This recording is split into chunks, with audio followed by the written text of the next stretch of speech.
Ammo School is brought to you by Kent Cartridge, performance, innovation, and excellence. One of the greatest advancements that we've had in this industry is the development of propellants that allowed us to drive the steel pellets fast enough that they produced lethal energy at the distance that we shoot birds.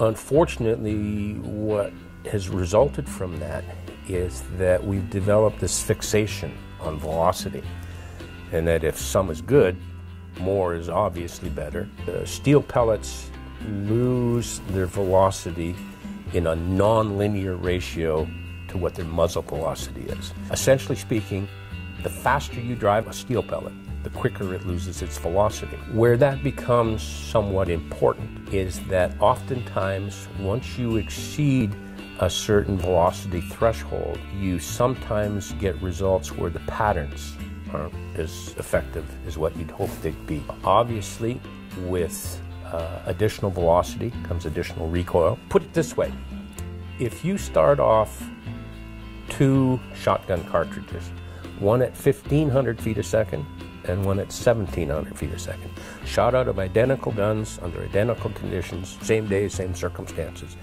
So the muzzle velocity differential is 200 feet a second.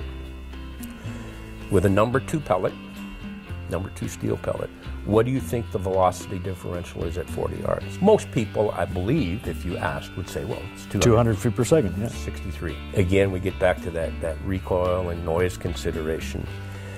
To get that additional 63 feet a second, you have significantly more recoil, significantly more muzzle blast, and as far as I'm concerned, the most important thing, significantly more muzzle jump, which creates a scenario whereby getting that second shot off, you're much less effective because you've got to recover from that recoil and muzzle jump in order to shoot the second shot.